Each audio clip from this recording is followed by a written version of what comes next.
dans ce nouvel épisode de Renew, votre rendez-vous. J'ai le plaisir de recevoir Bruno Attal. Il a totalement changé de vie, un ancien policier qui a décidé de passer devant la caméra un petit peu malgré lui.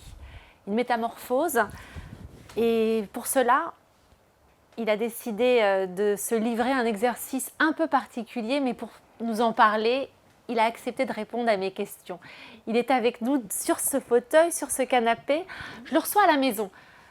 Merci d'avoir accepté d'être avec nous, Bruno. Merci pour votre invitation, ça fait très plaisir. On se tutoie. On se tutoie On va pas faire semblant. Ah, T'es chez moi. Ah, d'accord, T'es bon, chez je moi faisais ici. semblant que je ne te connaissais pas alors. Mais non, t'as vu, je te reçois pas n'importe où. Magnifique, magnifique, comme toi. Merci. Bienvenue à l'hôtel du Tessia, au bar Aristide. Un lieu riche en émotions, en changement de vie, en changement de lieu. Et c'est pour ça que j'ai voulu t'inviter ici. Mais je te remercie vraiment. Tu as un parcours de vie assez surprenant, assez riche, assez fort. Et tu étais totalement dans l'ADN de ce podcast.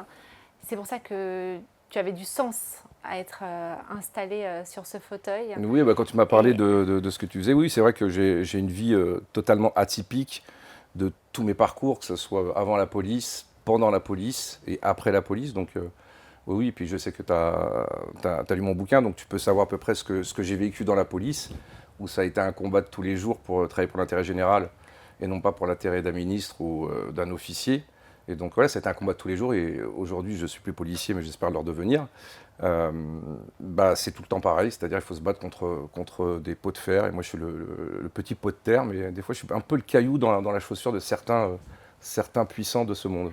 Justement, j'ai lu ton livre et ce que j'ai trouvé assez dingue dans ta manière de mener ta vie et dans ton parcours de vie, c'est que tu n'as eu de cesse de te réinventer, de réécrire ta vie, mais depuis le début, en fait. Parce que je suis une personne totalement instable et qui m'ennuie très vite. Donc dès que je m'ennuie, je fais autre chose. Et c'est vrai que j'ai fait tellement de choses, et puis souvent, les gens qui ont lu le bouquin, ils m'ont dit « mais t'as fait ça, mais t'as eu combien de vies ?» Et oui, parce que dès que je m'ennuie, là par exemple, tu connais mon bar, voilà, mon bar m'ennuie un peu, parce que donc voilà, je vais être passé à autre chose, donc on va créer autre chose, un club cigare, on va créer peut-être un simulateur de tir pour les policiers, enfin voilà, dès que je m'ennuie, je fais autre chose. J'ai jamais été un homme d'argent, même si j'en fais assez facilement, bizarrement. Je fais de l'argent, dès que je monte une boîte, en général, elle fonctionne très bien. Mais ça n'a jamais été l'argent qui me fait courir, c'est vraiment me lever le matin et me dire tiens, j'ai envie de faire un truc qui me plaît. Et j'ai de la chance, pendant 25 ans, j'étais policier. Donc pendant 25 ans, je faisais que des choses qui me plaisaient. Dès que ça ne me plaisait pas, et tu sais, la police, c'est une grande maison où tu as 50, 100 métiers.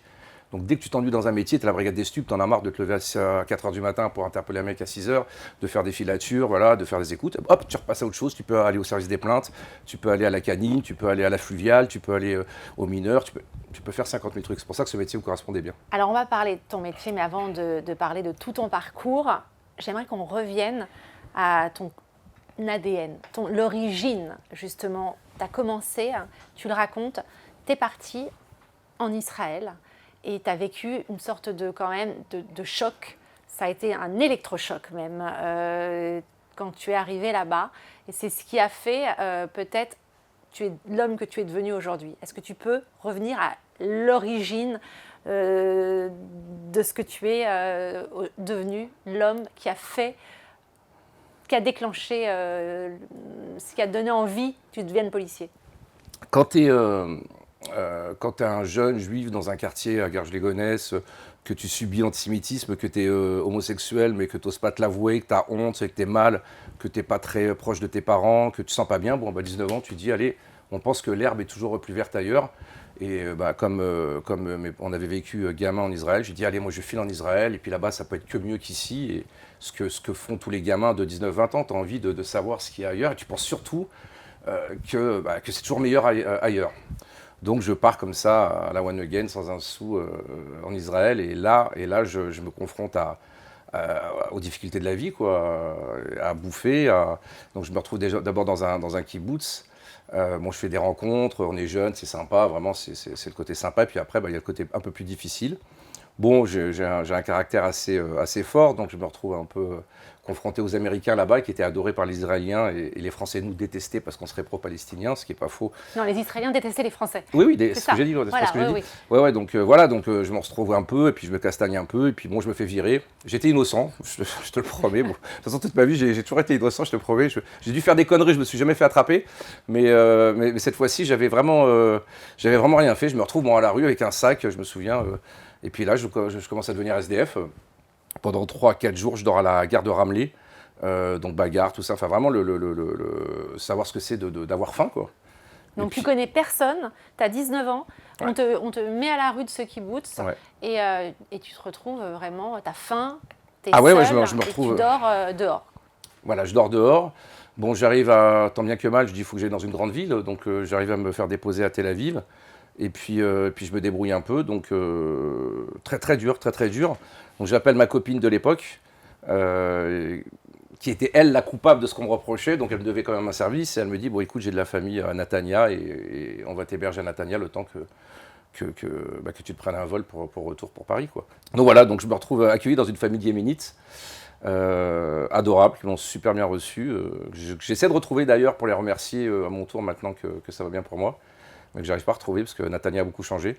Et voilà, et je me souviendrai tout le temps, je ne sais pas si je le dis dans le bouquin, parce que le bouquin, vous savez, quand tu écris un bouquin, tu mets plein de choses. Tu dis que quand tu arrives en France, tu embrasses le sol en arrivant. Comme le pape. Je me souviendrai parce qu'on descend l'escalier et je pleurais et je retrouvais mon pays, parce que mon pays, c'est la France. J'adore Israël, je me battrai pour Israël, tout ce qu'ils subissent depuis le 7 octobre et bien avant, mais la France, c'est mon pays, et quand j'ai touché le sol, j'ai pleuré et je savais que j'étais chez moi. Tu as embrassé le sol. Et c'est pour ça que je dis tout le temps aux jeunes, quand j'étais flic, je disais tout le temps aux jeunes, souvent algériens, tunisiens, marocains, en venant d'Afrique, qui étaient sur les bancs de garde à vue, je leur disais mais toi tu crois que tu dis que c'est ton pays, tu dis que tu l'aimes, mais tu le connais pas ton pays. Ton pays c'est la France, aime-le parce qu'il te le rendra toujours au centuple. Et donc voilà, j'ai bien compris assez jeune que la France était le plus beau pays du monde et que c'était mon pays et qu'il fallait tout faire pour que ce pays aille mieux. Et puis le métier de policier, c'était vraiment la chose qui m'a plu tout de suite, parce que tout de suite je suis parti à l'armée. En 1993, contingent 93-12, je me retrouve policier auxiliaire, donc tu faisais l'armée dans la police. Et là, la vraie révélation, quoi. Je me dis, mais c'est impossible, je ferais ce métier, c'est obligatoire, quoi. Les montées d'adrénaline, les interpellations. Moi, j'étais dans le 1, donc Courbelzins, la Canebière, voilà, c'était rue Tubano, rue... Et puis, tu as un vieux de la vieille qui t'a pris sous son aile. Exactement, ouais, un ancien qui... lui était près de la retraite, mais qui voyait que j'étais fougueux, alors il me laissait être fougueux, il me laissait interpeller, mais pas trop, il me retenait, comme moi j'ai fait ensuite, en me disant mais pourquoi il ne nous laisse pas, et puis finalement c'est les anciens qui avaient raison, parce qu'à l'époque encore, moi c'était en 94 à Marseille, bon, on prenait les gars, on pouvait les chiffonner un peu, et puis c'était pas la peine d'appeler un juge,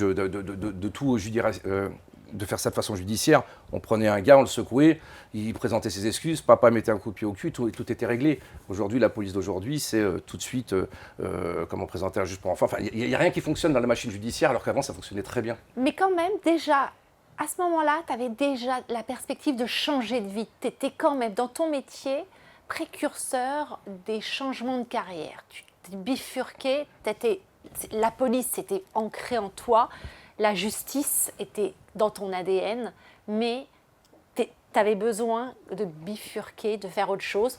Tu voulais déjà aussi réussir dans ta vie parce que tu avais eu un modèle de père cassé. Donc toi, tu voulais réussir ta vie, mais tu avais un modèle de justice. Donc tu avais cette envie de changer, de réussite, de te réinventer. Alors non, pas une envie de réussite. Je voulais surtout... Personnel, mais de justice. Voilà, mais ne pas manquer. Donc la police, je savais que c'était pas rémunérateur, mais c'était mon moteur et il fallait que je fasse policier. Et je savais que je voulais pas me retrouver à découvert sur mon compte à la fin du mois. Donc je savais que je devais travailler à côté. Donc j'ai acheté mon premier appartement dès que je suis sorti de l'école de police. Puis j'ai compris que j'avais le sens des affaires, hein, voilà. Et donc j'en ai racheté un deuxième, et puis avec le crédit de l'autre, et puis voilà. Et puis moi je faisais les travaux, donc j'ai beaucoup travaillé. Et ça a fait boule de neige. Et je me suis retrouvé un peu avec un petit parc immobilier sympa.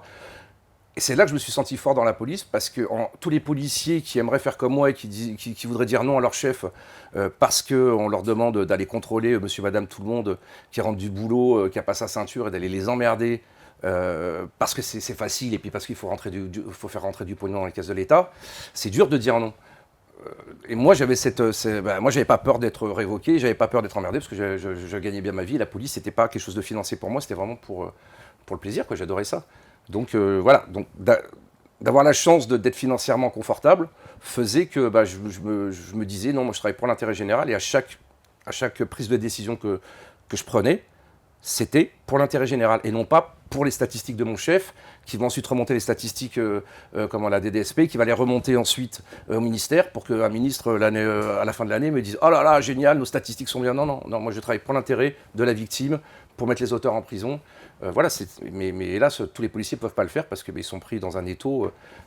Et regarde ce que j'ai subi moi dans la police juste parce que j'ai critiqué le gouvernement en tant que délégué syndical. Alors on va y revenir justement. Et comment t'expliques qu'aujourd'hui on ait moins envie de revenir dans la police, cette vocation fait moins rêver que quand il y a quelques années dans les classes d'école, quand on demandait aux enfants « tu veux être quoi quand tu seras plus grand ?» On disait « moi je veux être policier ».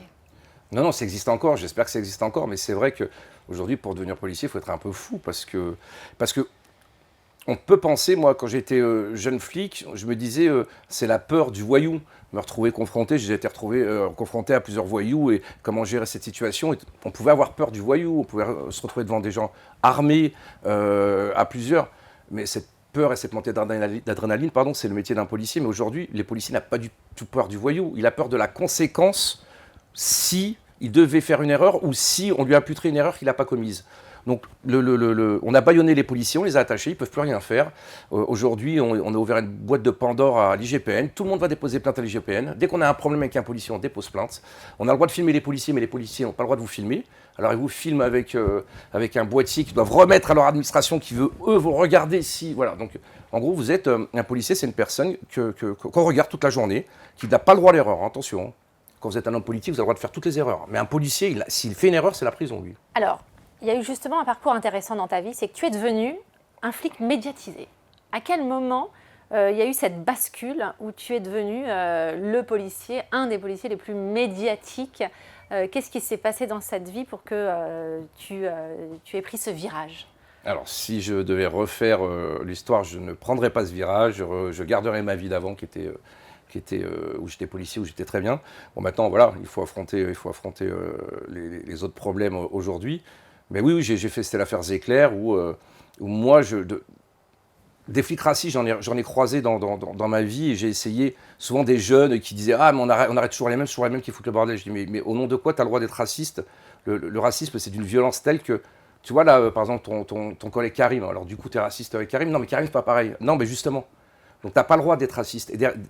Et donc les gamins, il faut leur dire, les jeunes flics, il faut leur dire non, mais tu peux pas parce que tu te fais traiter de sale blanc, parce que tu es flic, ou de sale harki, ou de sale bounty, que tu as le droit d'être raciste. Justement, toi, tu es policier, donc ne tombe pas là-dedans parce que c'est la pire chose qui peut t'arriver. Donc des policiers racistes, j'en ai côtoyé, mais quand on voit l'affaire Zecler, on dit qu'il y a 3 policiers racistes qui arrivent et qui vont interpeller un noir et le traiter de sale noir. Je dis, c'est un peu gros quand même, l'histoire elle est un peu grosse. Moi jamais j'ai vu 3 flics, on les laisserait pas ensemble. Alors tu peux revenir sur l'affaire Zecler Zecler, c'est le producteur avec un CV pas possible, de la voyoucratie, de la criminalité. Bon, puis là il se retrouve victime, le pauvre. Et finalement j'arrive à me procurer la vidéo entière, tu sais, quand il est bloqué dans son studio d'enregistrement, et il se fait taper par 3 policiers. Donc quand on voit les images, on se fait tout savoir. Et puis quand on prend l'intégralité des images, on voit que pendant 15 minutes, les policiers ne touchent pas Zecler, ils essaient de le sortir pour l'interpeller. Ça, ils le coupent. Et puis ils mettent que les coups qu'ils portent. Voilà. On ne voit pas Zecler qui les empêche de sortir. On ne voit pas Zecler qui appelle 9 individus pour lui donner un coup de main. Voilà. Et sur un montage vidéo, aujourd'hui, les gens le savent, mais à l'époque, on ne savait pas trop. Moi, je peux tout vous faire dire sur une vidéo. Tout. Et donc ces 3 policiers se sont retrouvés vraiment... je crois qu'il y a même un qui est parti en prison, enfin, c'est un truc de fou. Et donc voilà, donc j'ai refait le montage, mais à ma sauce, en disant voilà ce qui s'est passé. Et là, boum, j'ai explosé. Les syndicats m'ont appelé, moi je suis anti-syndicat, puisque les syndicats de police, c'est tous des corrompus. Donc voilà, ils sont tous là pour défendre leurs propres intérêts avant l'intérêt des policiers. Puis un petit syndicat qui est venu me voir, m'a dit non, nous on n'est pas comme ça. Et si tu nous rejoins, parce que maintenant que tu es connu, voilà, ça pourra porter le syndicat. J'ai dit ok, mais je veux carte blanche. Et le numéro 1 de Michel Torres m'a dit ok, ta carte blanche. Et j'ai tapé fort. j'ai tapé très fort contre Macron qui a porté atteinte à 2 reprises à la présomption d'innocence contre des policiers, donc dans l'affaire Zecler et dans l'affaire Naël, où il devait se tenir et laisser la justice faire son travail. Ben non, il a porté atteinte à la présomption d'innocence, c'est ce qui a tout déclenché ensuite pour essayer pour me révoquer, essayer de me faire taire. Mais à ce moment-là, tu n'étais pas médiatisé.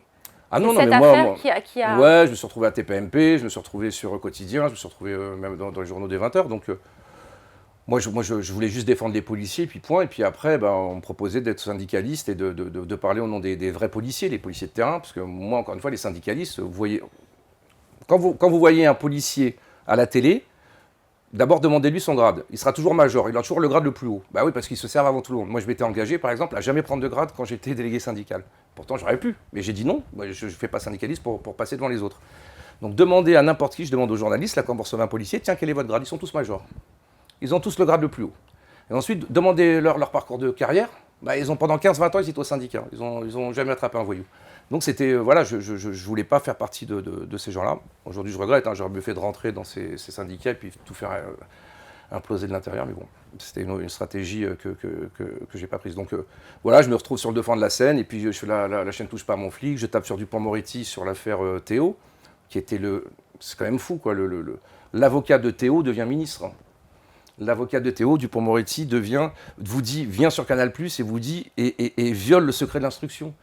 Viole le secret professionnel en vous racontant que finalement il n'y a pas viol sur l'affaire Théo. Et tout le monde s'en fout, quoi. Tout le monde s'en fout. Et moi je balance ça sur ma chaîne YouTube et ça fait des vues. Et puis bah, en haut, j'ai une pleine page dans Le Parisien où Macron dit, là le flic là, d'extrême droite, forcément, il faut toujours mettre extrême droite. Le flic là, il nous embête un peu, il va falloir un peu... Donc ils me mettent 4 flics sur le dos, à l'IGPN, et puis ils essaient de trouver des trucs. Alors d'abord ils foutent dans ma carrière, les pauvres ils trouvent rien, donc ils fabriquent. Et puis après, bah voilà, que des planches pourries, quoi. On sent qu'il y a quand même, en t'écoutant, beaucoup de regrets dans cette situation. Si c'était à refaire, donc tu ne le referais pas. Ah non, non, si c'est à refaire, je ne fais pas de télé, je ne fais rien, je reste dans ma vie d'avant qui était très bien. Oui, bien sûr, bien sûr. Mais j'ai pas été stratège, moi, j'étais plein de... Je me souviens, quand je fais le premier TPMP, on me dit « Ouais, viens parler de l'affaire », et je me retrouve face à un gars qui a l'habitude des médias et qui ment, qui triche, qui me coupe la parole, et moi je me retrouve un peu... Voilà, c'était pas mon truc. Donc voilà, c'est bourré de pièges. Quand je fais Quotidien, c'est les pires. Alors, Quotidien, ils te donnent rendez-vous, ils arrivent, ils te sautent dessus avec un micro, ils te posent 14 fois la même réponse, et ensuite... hop, ils prennent celle où ils peuvent tricher un peu, ils font le montage, ils te la reposent après et ils te redonnent la réponse. C'est le quotidien. Enfin, moi, par exemple, je ne ferai jamais quotidien si ce n'est pas du direct, quoi, parce que c'est les rois du montage. Et alors qu'il y a un autre aspect médiatique également qu'il faut qu'on évoque ensemble, c'est l'aspect politique. Ça veut dire que quand on lit ton livre, on sent que toute ta carrière de policier, tu évoques ta carrière aux frontières, à la police des frontières, où là tu expliques que les associations sapent le travail des policiers. Quand ils disent aux migrants, prenez votre passeport et jetez-le. Comme ça, vous ne pouvez pas vous faire arrêter par la police. Tu dis, quelle aberration. Et en même temps, tu donnes aussi certaines confidences, tu livres des confidences en disant que certaines personnes, dont un que tu as arrêté, tu as eu une affection particulière parce qu'un de tes collègues était vraiment un vrai ripou. Tu aurais dû le ramener à la frontière et au moment de l'emmener à l'avion, tu fais « Dis que si tu ne veux pas partir, allez, je te ramène ». Tu sens une vraie... Tu as une vraie humanité de toute façon, mais ton métier, tu l'as fait avec ton cœur. Mais les rouages du système, en effet, de certaines associations te rendaient dingue. Et ce système-là t'a fait peut-être t'engager en politique et tu expliques que tu l'as fait, toi. Tu as choisi ton candidat, Éric Zemmour. Mais ce que tu révèles également, c'est l'envers du décor et l'envers des politiques. C'est pas ton univers. Est-ce que ce changement de vie, là en revanche, est quelque chose qui t'a épanoui? Non, la politique, c'est là où on prend encore le plus de coups. Parce que le problème de la politique, c'est pas ses adversaires, c'est les gens dans son propre camp. Moi, j'étais avec Éric Zemmour, parce que moi, j'étais un électeur de Marine Le Pen depuis longtemps, et moi, j'adore cette femme. J'adore cette femme, elle prend des coups de partout, à chaque fois. On suspecte comment ses capacités. Moi, je dis tout le temps, ah bon, elle a perdu le débat, mais on n'a eu que des présidents qui ont gagné des débats. Bon, ils ont donné quoi? Bon, voilà. Moi, j'ai pas envie d'un gagnant de débat, j'ai envie d'un bon président. Donc voilà, et quand je me retrouve avec Éric Zemmour, où j'aide à faire le programme police-justice. Comment tu le rencontres? Alors, je l'avais rencontré à Marseille. Il voulait voir des policiers de terrain et voilà, et on se rencontre. Et puis, il connaissait un peu ma notoriété, donc voilà, il voulait savoir qui j'étais vraiment. Et puis, ça accroche tout de suite parce que des politiques, j'en ai rencontré plein dans ma vie. Parce que j'ai une vie nocturne aussi, de Parisiens. Donc, les politiques, ils sont tous dans les. Enfin, bref.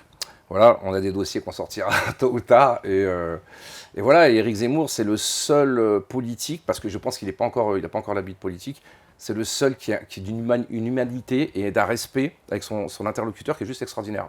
Quand vous parlez avec Éric Zemmour, il vous parle d'égal à égal. Et quand il ne sait pas, il vous dit « je ne sais pas ». Alors que vous parlez avec n'importe quel politique, d'abord tout le monde doit se taire, bon je suis député, je suis ceci, je suis cela. Éric Zemmour, voilà, il veut apprendre, il a soif d'apprendre. Après, on peut ne pas être d'accord avec ses idées, moi j'ai accroché énormément, mais c'est une personne humaine qui est juste extraordinaire et d'une humilité incroyable. Je vous dis, vous parlez avec lui, et moi j'ai tout de suite accroché, et donc je me suis dit, ouais, je pars chez Reconquête. Après, voilà, j'ai un tempérament qui est assez spécial, parce que vous avez une discipline de parti, que j'ai gardée. Hein, quand on voit à l'intérieur quelque chose qui ne se passe pas bien, que ceux qui étaient là pour Éric dès le début sont mis de côté au bénéfice de ceux qui arrivent.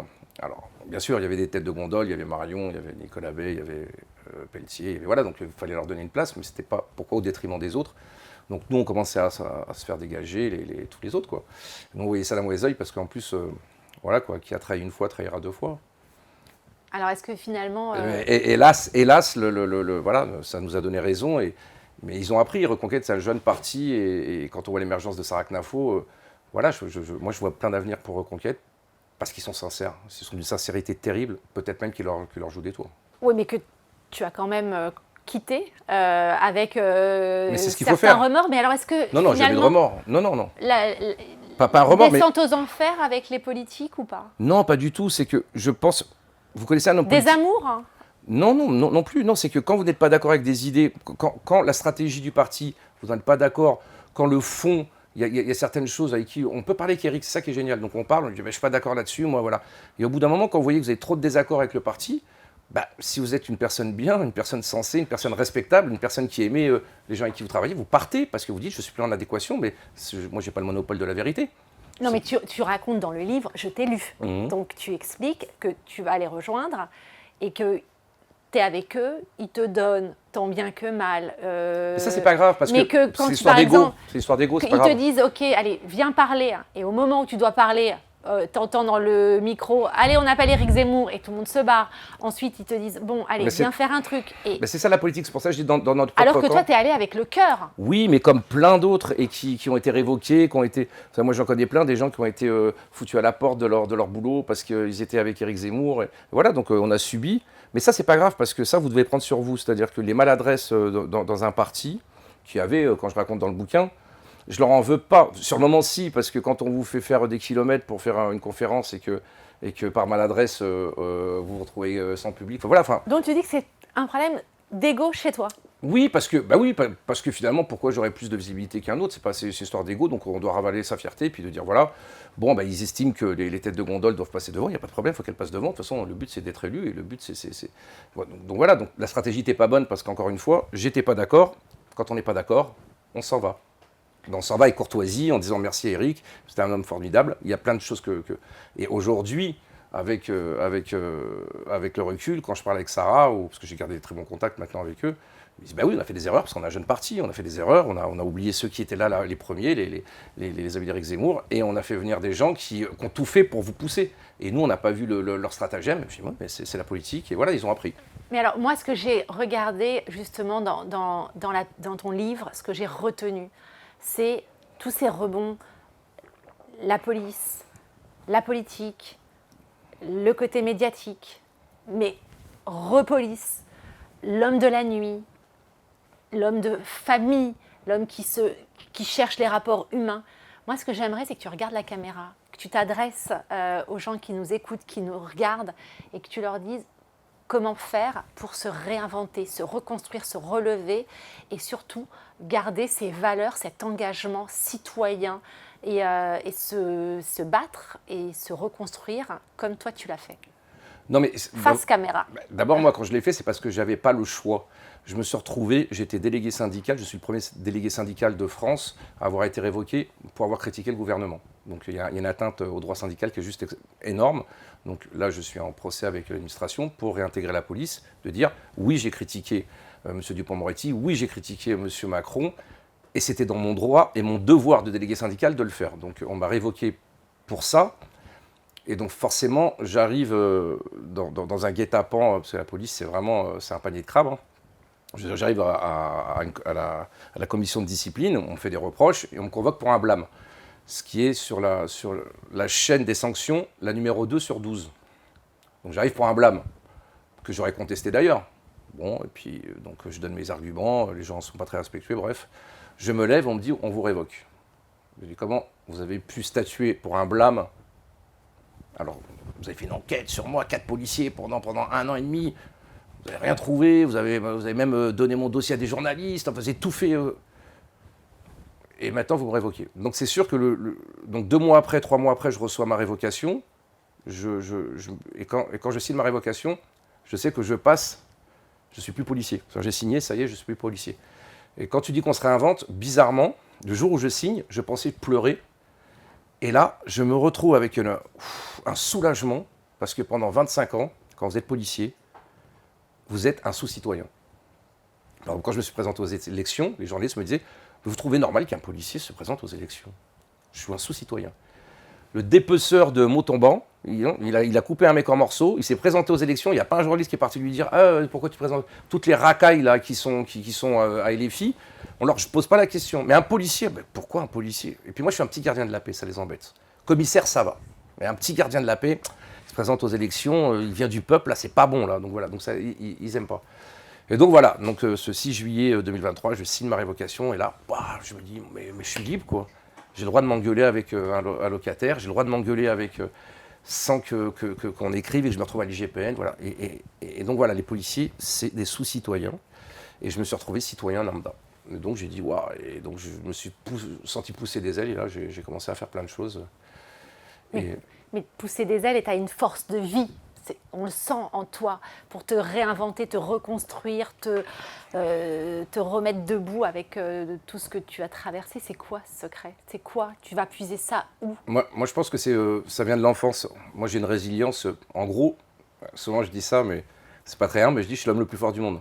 Vous pouvez pas me faire de mal. Comme les gosses. Ouais, parce que déjà en politique, ce qu'a fait Raquel Garrido, donc je l'ai poursuivi, des cabales contre moi, ils ont tellement tapé fort dès le début, qu'est-ce qu'ils voulaient qu'ils me fassent maintenant? Mais que veux-tu que mes adversaires politiques me fassent? Ils m'ont diffamé, ils ont sorti un dossier, j'aurais eu 11 ans d'arrêt maladie. Je travaillais à la DGSI, j'ai donné ma peau pour la France, et voilà, et le Darmanin le sait très bien, mais voilà, et puis ça fait du buzz, voilà. Donc ils ont tapé trop fort. Maintenant, ils peuvent plus rien. Que veux-tu qu'ils me fassent? Que veux-tu que Darmanin? Toi, Darmanin, moi, petit gardien de la paix, je serai son caillou dans sa chaussure jusqu'à la fin de sa vie, quoi. Le mec m'a révoqué illégalement, a fait sortir, j'ai déposé plainte contre lui à la Haute Cour de justice, il a fait sortir mon dossier. Toi, maintenant, tu es ministre de l'Intérieur. Tu apprends qu'il y a un dossier qui sort du ministère de l'Intérieur. C'est secret quand même. Tu fais quoi? Tu fais une enquête, tu dis mais qu'est-ce qui se passe? Lui, il fait rien, lui. Et puis quand il voit que ça prend pas, il le refait sortir une deuxième fois. Voilà. Donc tous ces magouilleurs, tous ces gens-là, moi j'en fais, je me battrai contre eux, même moi, petit pot de Mais t'as fait quoi, tout ça pour... Mais parce que j'ai soutenu les gilets jaunes, les vrais gilets jaunes de la première heure, en disant qu'un policier c'était un gilet jaune. Un policier, c'est un mec qui a du mal à joindre les deux bouts. Moi je les ai vus, mes collègues sauter un repas, j'ai vu mes collègues dormir dans la voiture, je les ai vus ça. Donc c'est un gilet jaune. Je parle des vrais gilets jaunes. Moi, je ne mesurais pas l'invité que j'ai devant mon canapé, là. Je ne savais pas. Mais j'ai soutenu les gilets jaunes, donc du coup, ils ont eu peur. Ils ont dit quoi, un flic, il soutient les gilets jaunes? Mais alors du coup, ils ont laissé rentrer les Black Blocs dans les manifs, ils ont laissé l'extrême gauche récupérer le mouvement des gilets jaunes. Ça s'est bien dispersé. L'opinion voulait plus des gilets jaunes parce que ça cassait de partout. Ils ont été très forts. Bon, c'est la stratégie. Moi, je défendais les gilets jaunes. Après le pass sanitaire, je dis, mais attendez, vous demandez à mes collègues d'aller contrôler des gens à table pour savoir s'ils ont le pass sanitaire. Et là, dans la rue, là, il y a des mecs qui dealent. Et vous demandez aux flics d'aller emmerder encore ceux-là? Je dis mais non, je suis contre ce pass sanitaire. En tant que délégué syndical, c'est mon devoir de le dire. Je défendais les policiers qui ne voulaient pas se faire vacciner, c'était pas illégal. Darmanin nous dit qu'il y a 70% de policiers qui sont vaccinés.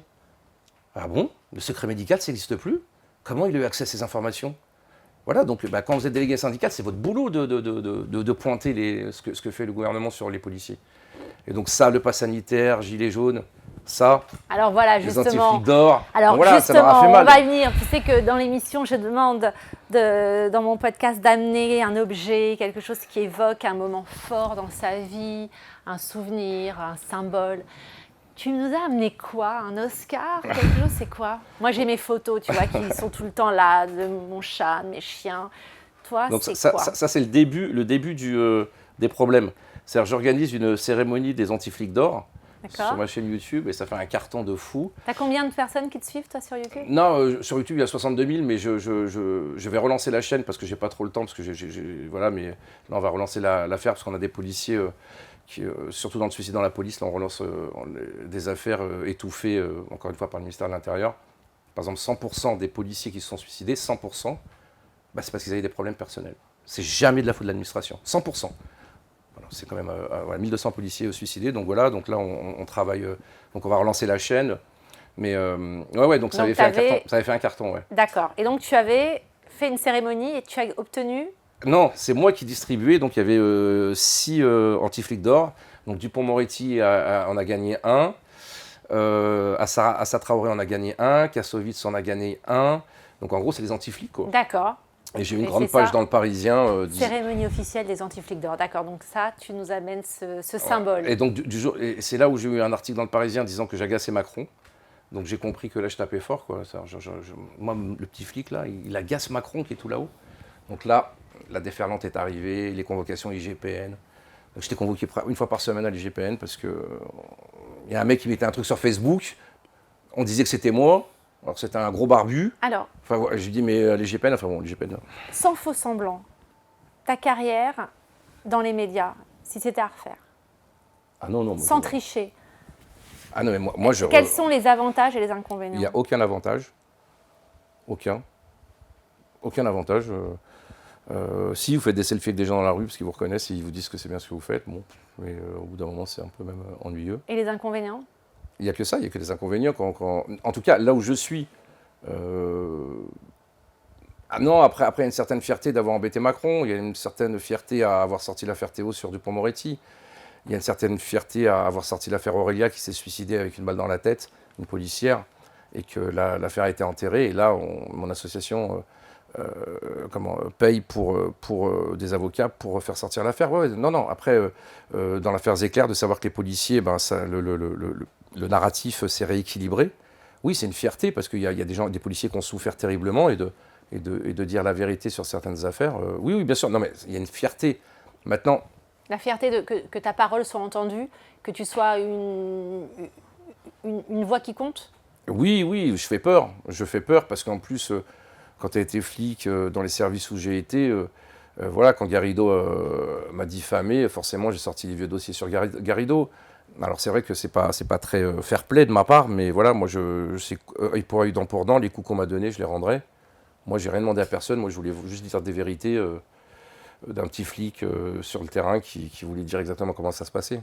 Est-ce qu'aujourd'hui, on peut dire qu'en effet, certaines personnes politiques ou autres, quand ils ont envie d'être entendus, t'envoient un message, on peut savoir qu'un de tes tweets a un vrai pouvoir? Ah oui, mais moi j'ai eu des commentaires, même Macron, quand j'ai eu des tweets qui ont fait réagir Macron, la France Insoumise, elle fait de l'huile. Je suis quand même le mec qui est le plus attaqué par la France Insoumise de France. Combien de vues par exemple tu peux avoir sur un tweet En général, moi je fais entre 60 et 80 millions de vues sur X par mois. 80 millions? Ouais. Et des fois, j'ai des tweets à Hawaï qui sont à 10-15 millions. Donc voilà, quand je vais te faire sortir une affaire, oui, le X, je t'ai dit, j'ai quand même 3 procès avec Mélenchon, le député Bilongo, Garrido, Bompard, Ercilia Soudé, donc toute la France Insoumise m'attaque. Donc en fait, tu fais vivre les avocats? Non, parce que j'ai la chance d'avoir Gilles-William Godladel qui me donne un petit coup de main, parce que...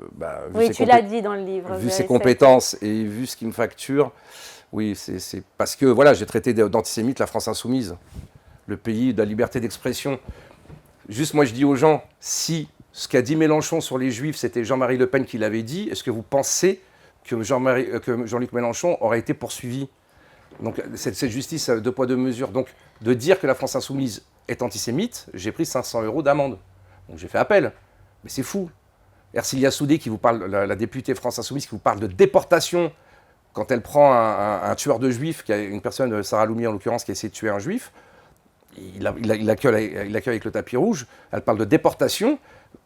Je dis que c'est antisémite, le tribunal me condamne à 500 €. Donc voilà, c'est ça la France aujourd'hui. Alors, ce qui est fou, c'est que là, tu vois, tu reparles de politique, on sent que c'est quelque chose qui te prend des tripes et tu as besoin d'en parler. Et quand on te lit, c'est ton métier de policier, ton métier de flic qui est là, et ton métier de policier de proximité. Moi, tout ce livre, ce que j'ai retenu, c'est ce métier de proximité, d'aller aider les gens. J'allais te dire, ce flic à l'ancienne. Et j'ai l'impression que tu as envie de le retrouver quelque part. Non, je ne pourrais plus le retrouver, parce que maintenant, voilà, je gagnerai certainement le procès, mais je retournerai dans la police, mais on me proposera un placard, tout ça, parce que je pourrais plus y retourner. Mais quand on me pose la question, c'était quoi le service que tu as préféré? Pour l'ego, vous êtes à un dîner avec des amis, oui, tu fais quoi? Je fais la brigade des stupes, je fais des filatures, machin. Waouh! Bon, et moi, finalement, ce que j'ai préféré dans le métier de policier, c'était la voie publique. Dans les rues de Goussainville, de Gonesse, de Villiers-le-Bel, de Garges. J'étais habillé en flic et puis il fallait gérer le tout venant, des bagarres, des conflits familiaux et d'être là. Et vous êtes là et votre décision, votre intervention va changer la vie certainement d'un gamin parce que vous allez interpeller le père devant lui. Une mère qui prend la défense de son mari alors qu'elle vous a appelé parce qu'il l'a frappé. Et voilà. Et quand vous revenez, moi je travaille souvent la nuit. Et quand je revenais comme ça d'une nuit où vous avez fait des cadavres, vous avez fait... et vous êtes vraiment fatigué, vous êtes vraiment... donc je prenais une douche, je rentrais et j'étais heureux en vérité, parce que j'avais dit ça dans une interview une fois, il y a Johnny qui je crois qu'il sort du Stade de France, où tous les flics c'est des Johnny Hallyday. C'est-à-dire que quand ils ont fait leur nuit, quand ils ont fait des trucs de fou, moi j'ai mes collègues qui ont fait j'étais le 14 juillet par exemple sur la promenade des Anglais au moment de l'attentat, quoi, les mecs, ils couvraient les cadavres pendant que les journalistes essayaient de prendre des photos. Et voilà, et donc, le métier de flic, mais je ne parle pas que des grosses affaires, je vous dis d'intervenir juste sur un différend, je vous dis, vous sauvez des vies, quoi. C'est le plus beau métier du monde, vraiment. Et tu parles des femmes flics. Beaucoup de respect pour ces femmes. Ouais, moi j'étais un peu macho, je ne vais pas le cacher, ouais. Mais oui, il y a des filles qui sont juste extraordinaires. Surtout la brigade des mineurs, La brigade des mineurs, c'est c'est le service où j'ai pas pu... parce que c'était trop horrible. C'était trop horrible, donc au bout de 10 mois, moi je pétais un câble. Voilà, donc ma chef m'a dit, t'es un super en audition, faut arriver à les mecs, faire l'aveu du pédo, c'était compliqué, et on y arrivait de temps en temps, et à la fin, on s'en ruinait. J'avais besoin de péter des portes et d'interpeller des mecs, et nous on travaille beaucoup en préliminaire à la brigade donc c'est l'enquête assez lente, qui prend son temps pour interpeller. Donc voilà, non, c'était le seul service qui était très compliqué, mais oui, Bruno, est-ce que tu es heureux maintenant? Mais moi, j'ai toujours été heureux. Moi, je suis le mec le plus heureux du monde. Vraiment. J'ai une famille aimante. Je fais des choses que j'adore. Le métier de flic, de toute façon, j'aurais arrêté tôt ou tard parce que, encore une fois, l'intérêt général n'est pas du tout... On n'a jamais eu un ministre qui dit « Maintenant, on arrête vos conneries de statistiques. » En plus, tout est faux. Hein. On demande des bâtons là où ça arrange. Je peux raconter des anecdotes sur les statistiques qui sont complètement faussées. C'est des mensonges. Voilà, donc on vous demande de mentir sur les statistiques. Et puis, donc voilà, donc j'espère qu'un jour on aura un ministre qui dit maintenant stop, la seule statistique c'est comment vont les gens. Est-ce qu'au bout de 2-3 ans, je suis au ministère de l'Intérieur et les gens se disent waouh, il y a du changement. Aujourd'hui, je suis une victime, je suis considéré, la justice est rapide, les policiers ne sont pas là à essayer de me faire la ceinture ou me verbaliser parce que je suis à 3 km au-dessus de la vitesse autorisée, mais ils vont plutôt embêter celui-là qui agresse, qui embête les citoyens lambda quoi, dans les cités. Parce que là, tu me dis que tu es heureux, mais depuis tout à l'heure, c'est fou parce que je sens qu'il y a quand même, malgré tout, une mélancolie, une nostalgie, non, c'est une colère. C'est l'injustice. Alors, l'injustice, oui, parce que c'est le côté policier qui parle en toi, mais moi, malgré tout, l'homme que j'entends, que j'ai en face de moi, je le sens pas apaisé, pas serein. Alors, je ne sais pas si c'est parce qu'il y a cette colère et cette Non, amertume. c'est pas de la colère, c'est que la justice est tellement longue. Vous voyez, par exemple, je me suis fait traiter 2-3 fois de sale juif. Donc j'ai déposé plainte, les personnes identifiées, il n'y a rien. J'ai été cyberharcelé, il n'y a rien. J'ai attaqué Garrido il y a 2 ans et demi, il n'y a rien. Donc la justice est très lente. J'ai attaqué Darmanin, il n'y a rien. J'ai attaqué l'administration, le procès devait avoir lieu début de cette année. Il sera certainement à la fin de la... Voilà, donc, Alors le cyberharcèlement, c'est un vrai sujet aujourd'hui, à notre époque. Donc toi aussi, tu fais partie des personnes cyberharcelées en France? Ah mais c'était une policière de Pharos qui m'a dit, cumulé entre les diffamations, les insultes et les menaces, je suis largement en tête au niveau de chez Pharos. Je reçois à peu près entre 100 et 1000, tout dépend du tweet que j'ai fait, entre 100 et 1000 insultes, menaces ou diffamations par jour. Oui, mais alors attends, Renaud, tu as aussi le tweet facile. Ah non, non, mais non, c'est la liberté d'expression et j'ai le droit de mettre ce que je veux du moment que c'est dans la légalité. Et si les gens sont pas, ça légitime pas de harceler ou de te diffamer ou de te menacer ou de t'insulter. On est d'accord. Mais tu as ceux qui décident de se mettre en retrait des réseaux sociaux pour trouver de l'apaisement. Et toi, tu es sur les réseaux. Donc, non, mais oui, mais c'est un choix, c'est-à-dire soit je reste dans mon côté, puis non, mais moi je suis un battant. Donc voilà, donc j'ai des convictions, et puis voilà, dans l'affaire Naël, c'est ce qu'on me reproche. Dans l'affaire Naël, j'ai dit, je préfère que personne meure, mais je préfère que ce soit un voyou qui meure qu'un policier. Alors, monsieur Darmanin, j'aimerais bien qu'un journaliste lui pose la question. On préfère que personne meure, mais si on doit choisir entre un policier et un voyou, bah moi je préfère que ce soit le voyou qui meurt. Voilà. Et ça a fait 15 millions de vues, et oh là là, qu'il est méchant. Mais donnez-moi un interlocuteur qui me dit qu'il préfère que ce soit le voyou qui reste vivant et le policier qui meurt. Ah ben non, moi j'ai choisi mon camp. Est-ce que tu trouves qu'aujourd'hui, la police a une image aujourd'hui malheureusement totalement... il y a un désamour, une fracture entre la société civile et la police? Non, les gens bien, qui ne commettent pas de délits, qui n'embêtent personne, qui payent leurs impôts. Alors, des fois, ils sont un peu critiques quand ils sont verbalisés, mais ça, c'est la nature humaine. Mais 70-75% des gens... Donc, il n'y a rien tu ne changerais jamais... de toute façon, j'ai la réponse en te lisant. Donc, non, mais c'est les voyous qui ne nous aiment pas. C'est les racailles qui ne nous aiment pas. Tu ne changes pas de vie, tu continues. Non, si je change, c'est que je gardais ma vie de flic. C'était très sympa, voilà. Maintenant c'est fait, j'étais un battant dans la police, maintenant je suis un battant dans les médias, et c'est vrai que ça énerve beaucoup de monde, parce qu'en plus je suis atypique. Moi je n'essaie pas de prendre un vocabulaire soutenu pour jouer le mec intelligent. Moi souvent je crois, d'ailleurs les politiques, la plupart des débats que j'ai fait avec des politiques, ils partent en courant. Alors justement, c'est quoi la suite? Next step, la prochaine étape, parce qu'on le sait, tu es toujours dans le milieu de la nuit, mais la politique, on l'entend bien, c'est pas du tout terminé, bien au contraire. Tu viens de le dire, Zemmour, il y a une vraie connexion. Bon, alors Marine Le Pen, désolée, mais pour l'instant, je ne sais pas ce que ça va donner, mais est-ce qu'elle a toujours ton admiration, on l'a entendu, et ton soutien? Est-ce que tu vas continuer ton engagement en politique ou tu vas rester en retrait? On sent que tu es quand même...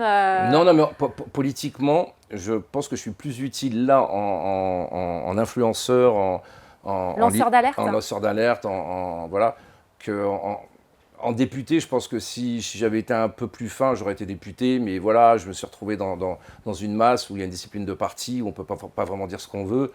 C'est pas vraiment dans mon tempérament. Donc peut-être quand je serai un peu plus vieux, un peu plus apaisé. Mais aujourd'hui, moi, j'adore foncer. On m'avait fait une proposition pour une circonscription qui était largement gagnable. Et on m'avait dit, voilà, par contre, tes tweets, ils doivent passer par la cellule. Je fais, non, moi, mes tweets, ils ne passent pas par la cellule. Moi, je veux garder ma liberté. Donc voilà, donc c'est des choix qu'il faut faire. Demain, politiquement, non, est-ce que c'est vraiment... Est-ce que ça va me rendre heureux?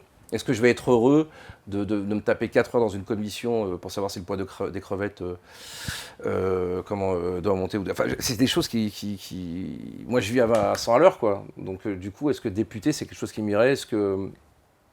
On verra, mais pour l'instant, non, moi, je suis... Puis j'influence, moi, j'ai des députés qui me disent, tiens, pousse ce tweet-là, parce que regarde ce qui s'est passé ici, donc hop, moi, je regarde, allez, vas-y, j'envoie le tweet. Du coup, ça fait une petite boule de neige, et puis boum, et puis après, carrément, aux 20h, ils vont en parler. Donc oui, ce côté influenceur, il est... Et de tous les partis, enfin les partis de droite, hein, ou même, je ne vais pas dire pote, mais avec un député chez les Verts, voilà, quoi, on a eu une grosse conversation, on s'est super bien entendu, que tu devrais inviter, tiens, chez toi. Et voilà, on est d'accord sur rien, mais le mec est respectueux, il est bien. Tu dirais quoi au Bruno Attal qui était à Tel Aviv, à l'arrêt de bus, à côté de Tel Aviv. Ah, tu parles à Ramley quand à Ramley, ouais, avec du recul. Non, je lui disais que plus dans Chi... Là, tu lui dirais quoi aujourd'hui avec combien d'années? 40 ans 20 ans 40, attends, ouais, ça fait... Non, quand même pas. Non, je te vieillis 20 ans. En gros, j'avais 20 ans, donc, ouais, ça fait 30 ans. 30 ans. Ouais, ça fait 30 ans. Tu lui dirais quoi aujourd'hui? Non, je lui dirais que là, tu vas en chier pendant quelques jours à dormir dehors, mais que ça m'a formé. C'est-à-dire que quand vous n'avez pas à bouffer, moi je me souviendrai tout le temps, je sais pas, j'en parle dans le bouquin où je vois ces ailes de poulet là. Non, les os. Les os et que je mange les os parce que j'ai faim, quoi. Tu te souviens encore du goût? Ah ouais, exactement. Moi je dis, ça m'a formé, j'ai une force de caractère parce que quand vous dormez dans la rue, quand vous êtes mal et qu'il n'y a personne pour vous, aujourd'hui, je vous dis, je suis l'homme le plus fort du monde, qu'est-ce que vous voulez qu'il me fasse? Aussi, j'ai un peu peur de la prison. Parce que bon, vu la justice qu'on a aujourd'hui, on pourrait me trouver un truc à coucher dehors, des choses comme ça. Donc voilà, c'est le seul truc qui pourrait encore. Je sais pas maintenant. Et tu te vas où dans 10 ans? Moi, franchement, je me projette jamais aussi loin. Dans 5 ans? Non, même pas. Je sais même pas où je serai demain. Donc. 2027 2027, je voterai, c'est sûr. Voilà. Non, ce que je souhaite, c'est que 2027, c'est que mon camp gagne, parce que notre camp n'a jamais gagné. Et voilà, donc que ce soit Marine, Bardella, Zemmour, Dupont-Aignan, que j'adore aussi. Voilà, il y a de quoi faire. Voilà. Si ces gens pouvaient travailler un peu ensemble, non pas l'union, pareil, la sémantique est importante, pas l'union, mais ce sont juste, on travaille ensemble, on n'est pas d'accord sur tout, mais l'intérêt de la France prime. Bon, alors pour se détendre, tu vois, avant de se quitter, un petit chocolat. Et est-ce que tu peux, puisqu'on est dans un lieu, comme je te l'ai dit, un peu à la maison, que j'aime beaucoup, me parler de tes nuits? De quoi en ce moment? Bah ouais, comment ça se passe? Qu'est-ce que tu fais de beau? Moi, je suis heureux, j'ai la belle vie. Bah oui, mais fais-moi participer, qu'est-ce que tu fais? Raconte. Des fois, tu viens. Mais... non, mais... Raconte, balance pas tout. J'ai passé les 50 balais, donc c'est plus notre âge, plus notre temps. Bah, parle pour toi. Bah, bon, picole et tout, moi, c'est plus... Non, moi, je bois pas. T'as vu, je bois que de l'eau, moi. Moi, j'ai plus envie de ça, donc pour ça, j'ai envie de passer à autre chose, parce que... non, mais les nuits, ce qui est bien, c'est les rencontres. Les rencontres de gens qui t'aiment pas, et finalement qui font la bringue avec toi, et à la fin qui disent « Ouah, t'es génial », mais ça n'a rien à voir. Enfin voilà, non mais ma vie, elle est merveilleuse. Et toi, justement, la médiatisation, ça t'a empêché de rencontrer des gens? De ouf.